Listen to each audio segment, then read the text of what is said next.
মা, দেখছি এখানে ছোলা ভেজানো আছে, তা কি করবে?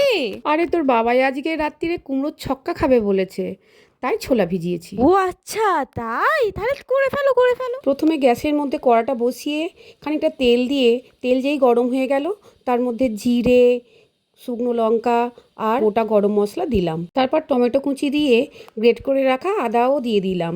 দিয়ে একটু নাড়াচাড়া করার পরে কুমড়ো, আলু দিয়ে নাড়াচাড়া করতে থাকলাম। এরপর গ্যাস কমিয়ে ঢাকা দিয়ে দিলাম। এরপর ঢাকনা খুলে নাড়াচাড়া করে যখন দেখলাম যে একটু ভাজা ভাজা মতো হয়ে গেছে, তখন ছোলাটা দিয়ে দিলাম। দিয়ে আবারও বেশ কিছুক্ষণ ধরে নাড়াচাড়া করলাম।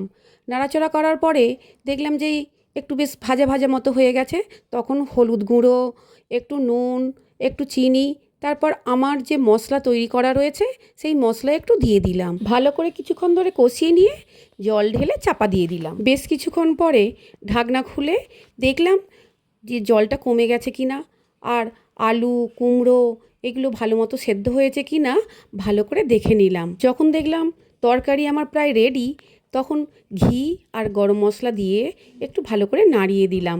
মা, তরকারি কি হয়ে গেল? ভালোই তো গন্ধ ছাড়ছে দেখছি।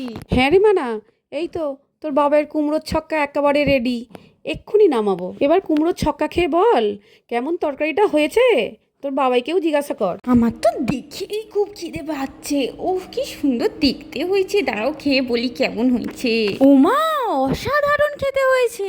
এই যে, শুধু দেখলে হবে, লাইক, কমেন্ট, শেয়ার এন্ড সাবস্ক্রাইবটা করে দাও। বাই।